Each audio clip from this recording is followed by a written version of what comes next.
Good afternoon, everyone. It is my great honor to be able to spend the next 10 minutes with you and represent our project team to share with you the background of our paper as well as the recommendation for the Hong Kong government. I just want to give you a bit of background. Our project team was set up since March this year.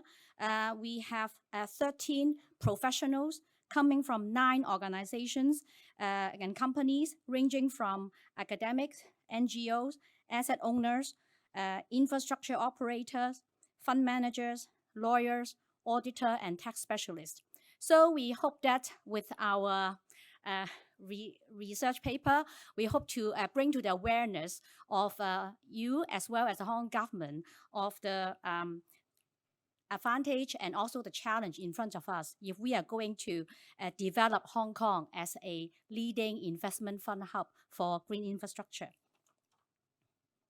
So as a bit of background, I'm sure every one of you know that green infrastructure is critical to realizing carbon neutrality. However, it is very unclear as to what infrastructure project means. What is the scope? Now, in our research paper, the term green actually covers environmental objectives in general, and include but not limited to climate change mitigation and adaptation objectives. It is also used interchangeably with the broader concept of sustainability, which usually also cover the social and governance aspects. So just bear with us. For some easy presentation, we always use the term green infrastructure in the report. Now, for those of you who are not quite familiar with the investment fund world, a very brief explanation. The investment fund can come in as a private fund or public funds. They are a very important channel and vehicle in bringing monies from the public sector and private sector into projects that are in need of fundings. So in particularly true for green infrastructure financing. In Hong Kong is already a well-known leading fund management hub as well as fund hub in the world.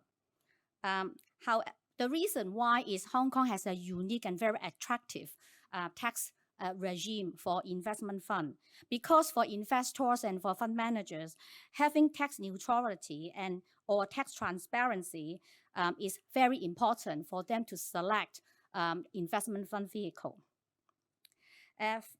However, Hong Kong also has a very unique and very attractive legal and regulatory framework. Okay, so this is the background. But can we do better? Of course, we can always do better. Okay, so after about 8 months of hard work, we actually come up with 22 recommendations on 4 key areas.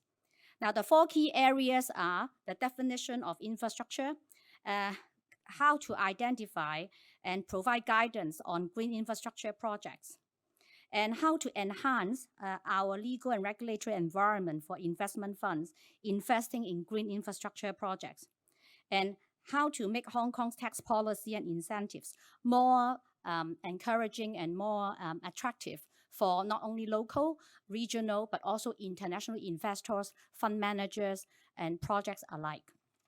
So bear with me for another 5 minutes. The 5 minutes, okay. So now I'm not going to read you the 22 recommendations word by word.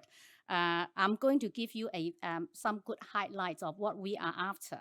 Okay, now, first of all, as I said, what is infrastructure is actually not very clear. Now, so let's start from the home ground. In Hong Kong, we can find the definition of infrastructure in our Hong Kong tax law. However, the tax law was issued in 2019. The concept of the infrastructure there was a pretty conventional infrastructure. So we would recommend the Hong Kong government to expand the definition to take into account the fast sustainable infrastructure label released in November, just early this month. And secondly, we also need to be, if Hong Kong is going to be an investment fund hub for international infrastructure projects, for international investors and international fund managers, we should not be confined to a Hong Kong regime, right? So we would like the Hong Kong government to also take into account of definition of infrastructure in other jurisdictions, such as new infrastructure in China, green infrastructure, sustainable infrastructure announced in the OECD and EU, and as well as non-Hong Kong housing properties, warehouses, and logistics. We would also like to ask the government to expand the definition of infrastructure to include incidental components of infrastructure assets, such as offices, employee dormitories, etc. Okay.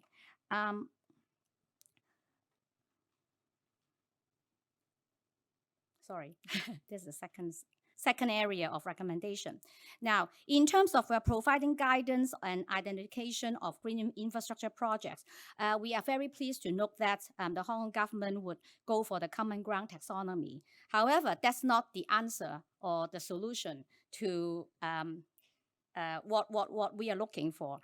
Okay, we understand this is a long journey. However, time at the clock is ticking. So we would like the government or recommend the government to take the lead to provide a clear articulation on the role of green sustainable infrastructure in delivering environmental and climate goals under the Paris Agreement and Hong Kong's own carbon neutrality target by 2050.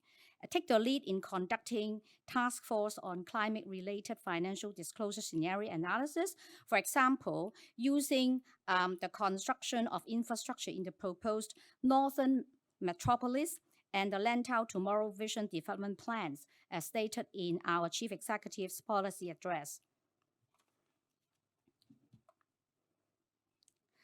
We would also recommend that if the promulgation of an exhaustive list of eligible green and sustainable infrastructure project categories is very challenging, then the next what we can do is to demonstrate the compliance with environmental and social safeguards and risk mitigation measures, and also to integrate climate risk exposure into new infrastructure plans, accounting for future depreciation of assets due to change in participation patterns, temperature increases, and extreme weather events.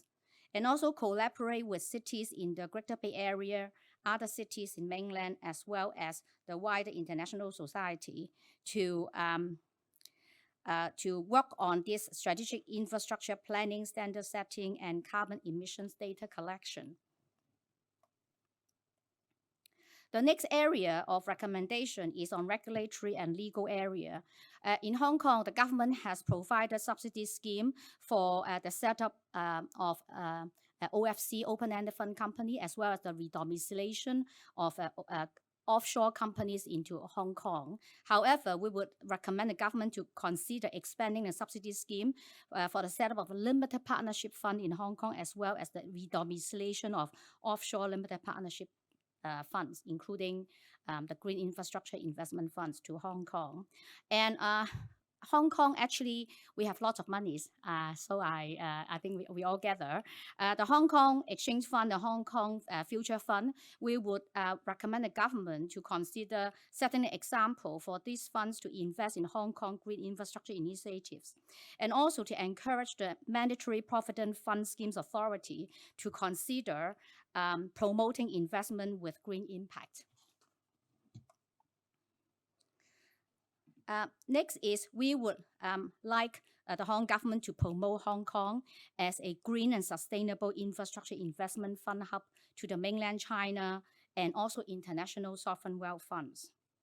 And also the great news is in this summer, China, we saw the first ever launch of 9 infrastructure REITs in China.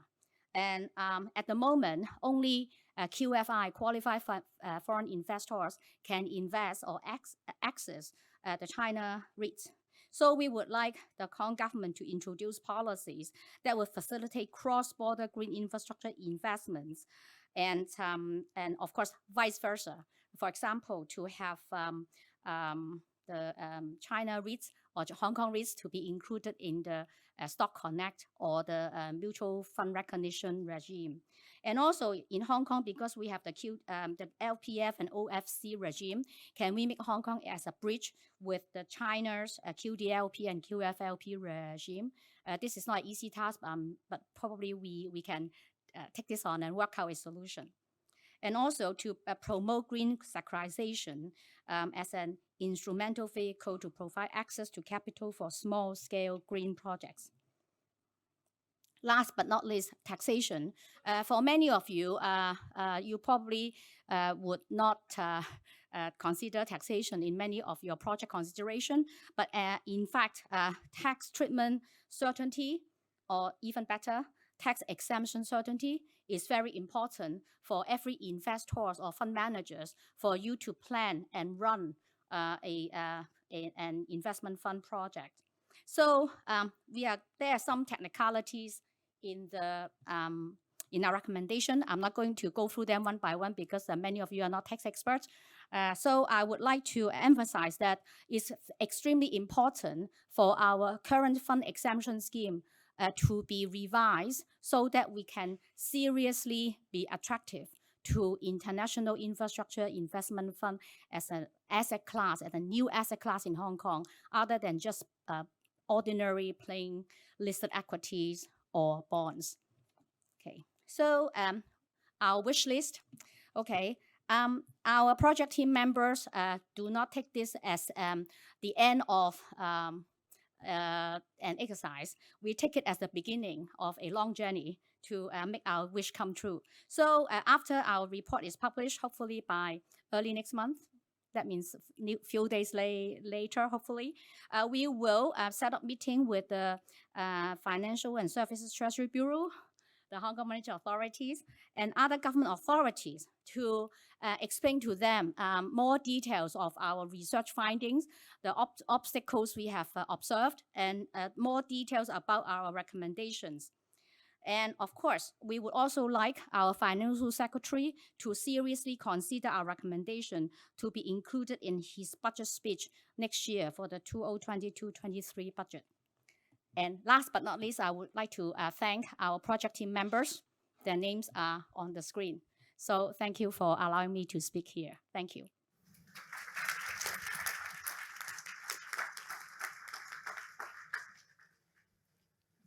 Thank you, Florence. So the next, we will bring you the green building research preview. So this is very high up. Okay, so I'm also the project lead for the green building projects. So the green building project is a collaboration between Hong Kong Green Finance Association, Civic Exchange under the Greater Bay Area Green Finance Alliance, and the Hong Kong 2050 is now platform. So I need the clicker. Is it this one? Okay. This looks like an explosive thing. I'm worried to press that. Okay. Okay, good.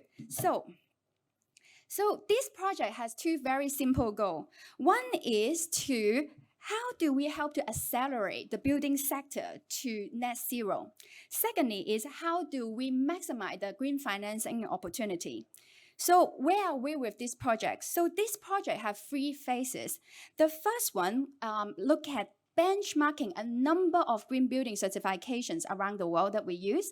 Secondly, we look at the policy association with the green building sectors in Hong Kong. And lastly, we are deep diving into the Greater Bay Area on 4 cities and look at their policy incentive and opportunities. So we have concluded and published our phase 1-2 report.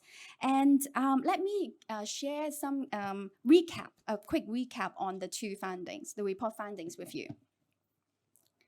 So from the phase 1-2, where green building benchmarking research that we have identified, the IFC Edge green building certification can help solve some of the problem to help us to accelerate the carbon building sector to net zero. So just highlight a few key advantage of the green building certification from IFC Edge divided by the World Bank. So one of the problem is in the green building certification is always focused in the design stage instead of the performance base.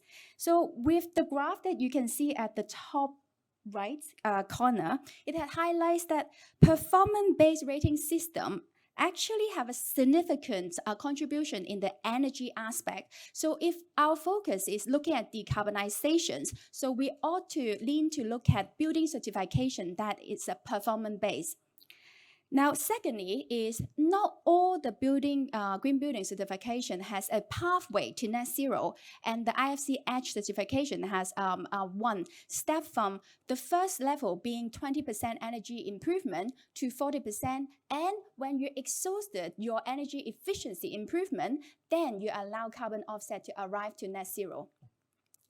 Lastly, the application of this, the IFC Edge Green Building certifications can be applied to all sectors. So commercial, residential, hospital, retail, and industry buildings, etc. And that can also be used across new and existing building, which you know that existing building is one of the key challenges that we need to tackle in order to bring our building sector to net zero. Okay, so research is no good if it's just a book put on the shelf. So how do we bring the research to life? So just to highlight, since the launch of our 2 reports, what we've been working on in bringing the research to life. First of all, we have been working with the World Bank IFC to make sure that IFC Edge is also being rolled out and available in developed market as well as the emerging market. So very happy to announce that now this is reality. So in Hong Kong, we have IFC Edge available in along with other major developed cities. Now, also, we have been partnering with the Edge expert to offer complimentary advisory to property owners to educate them to know how and in order to handhold them for the green building certification. Also, in Hong Kong, very happy to announce that we are able to execute a green acquisitions where we execute a financing for an investor to use the Edge certification to qualify green financing in Hong Kong on an existing industry building to convert to data center. Last but not least, I think green mortgage, we also we have been so focused in the capital market driven top of the house, so the bond and loan market, but then to the retail market is also important. I think as part of the real estate working group from the associations, we also have been looking at the embodied carbon piece on one of the recent certification developed by CIC, Construction Industry Council, on looking at addressing on the construction area. And finally, also, how do we push it green and sustainable finance product available to the retail market in the building sector? So very happy to see that the market now also have green mortgage available.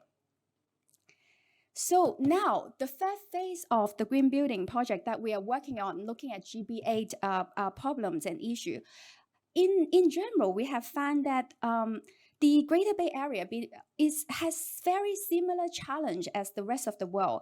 So as I mentioned, the design versus the performance base design on the green building certification. And secondly is lack of data transparency, like I mentioned, embodied carbons and operational and on existing building. And also the challenges between the landlord and tenant ownership issue as well, which I know that this afternoon's panel will talk a lot more from one of our key developers. So now, one of the things that how we see that the Hong Kong green building market has been developed is because there is a local incentive attached to green building certification. So when we look at the GBA area, we take a look of what are the current state of the market, what are the current existing financial incentives in this major market. So we have seen subsidies, tax concessions, which is tied to the local China green building certifications according to the rating system. And secondly, the area calculation, which is quite similar to the Hong Kong GFA concessions, the gross floor area accessions, and also loan limits as well. So the basically changing your LTV for green loan for homes. Now on the table, there you can see that across the whole GB8 different city, all these incentive varies different. So the next stage for us is really to look at, okay, what is the adoption rate? Does it change the needle on driving more to scale up the green building from that perspective, looking at this incentive? Now, the next one, oops, looking for my slide. Yes. On the, okay, carbon market again. So this whole day, from the morning to the afternoon to the keynotes, we talk about a lot on carbon market. So we also take a look at the what is the building sector's involvement at the current carbon market industry. From the regional ETS in China to the national market to the EU ETS. So what we have found is that at the moment, at the current stage, only the Shenzhen's ETS is inclusive of the building sector. So there's definitely a lot of rooms either from the regional or national market to consider on including the building sector as well. So more to come. So this is a preview of our ongoing first phase, the final phase of the green building research. So we're looking forward to share with you a lot more in the coming year in 2022 of our final findings. So with that, let me bring you to the next report preview. Can we change the slide to the next one, please? Thank you. So let me introduce you to Mr. FONG from the Deputy Country Director of WRI in China. Can we bring the slide up? Great. Do we have him online? Great. Okay. So can we get this? Thank you. Hello. Hi, Tracy. Can you hear me? Yes. Please wait for a moment. I will just, we're bringing you on the screen. Okay. And then clearing the stage. Bear with us.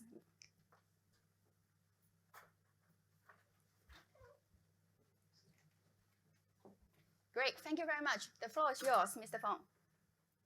Thank you, Tracy. And good afternoon, everyone. So I wish I can be with you all. I heard, I think, some very interesting discussions. So thanks again for giving me an opportunity to speak and to introduce this work.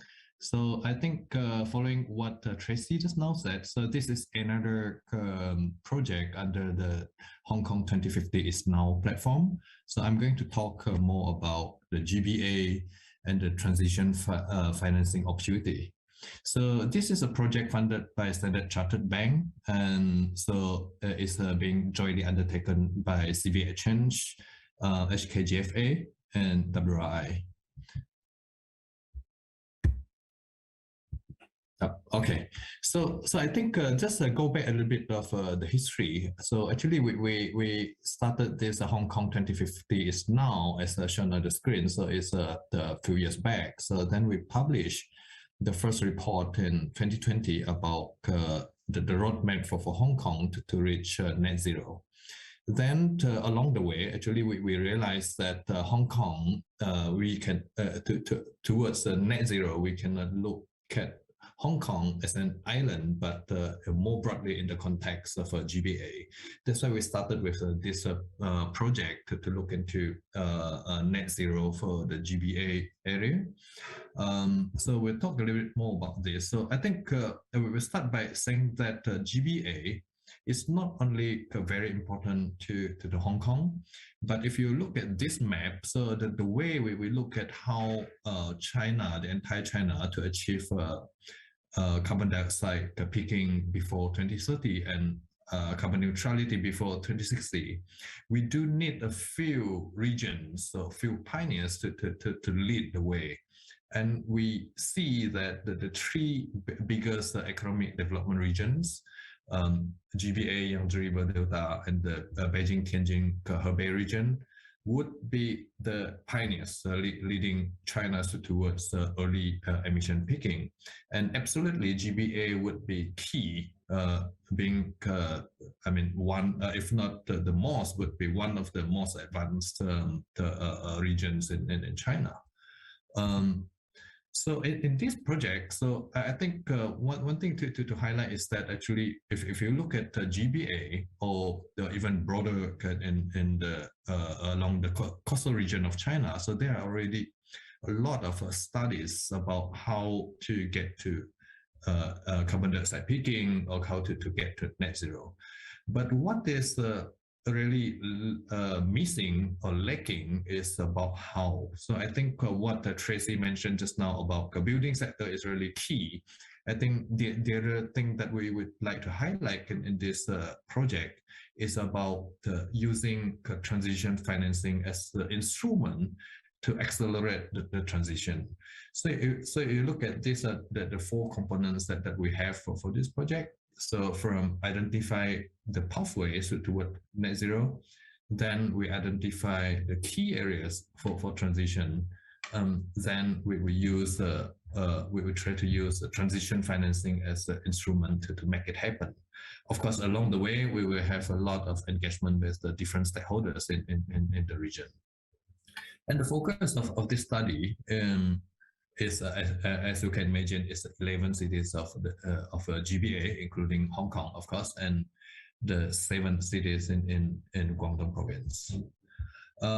So just I mentioned a little bit about transition financing. So what we're doing here is that I think the concept of transition financing in China is still rather new. So what we're going to do is really start from to identify what are out there already and how we can use them to help the GBA to transition to net zero. So I think this is the main framing of this project. And then if we dive a bit deeper about this region, the GBA. So if we look at the emissions, if you look at the chart on the left, so it's really very diverse. So we have emissions. If you look at Macau, it's about 1 million ton per year. Then Hong Kong, Shenzhen, about 40 million ton per year. And we have a Guangzhou that is double, about 80 million ton per year. So there's a very diverse, cities in the region. I think that the biggest issue or the biggest gap we see is that how to transition from the current emission level to net zero in 30 to 40 years from now. So in the context of Hong Kong, is 30 years from now. So if you look at the chart on the right, so that is the preliminary analysis that we did. So whether if GBA peaks emission by 2025 or by 2030 without a lot more aggressive policies and action, we are seeing about 5 million ton of emission gap to reach net zero in the next few decades. So I think then this is why it is so important, this project to help to accelerate the transition.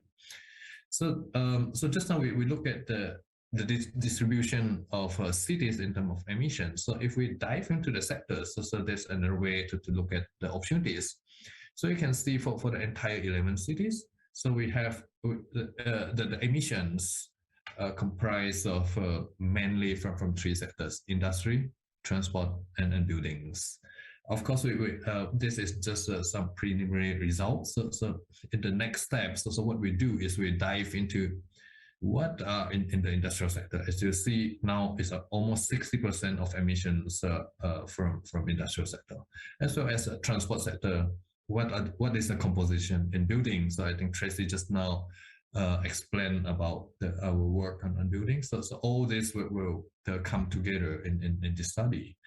Then within the city, so the other thing we do is that we look at each city individually to see where are the emissions coming from. So this is just an example in Guangzhou city. So where if you look look at it, I mean, building sector in Guangzhou city to be specific. So you see where is the emission coming from? So mainly from the power usage or from and it's almost like 50-50 between commercial buildings and residential buildings. So this would be the focuses of our study.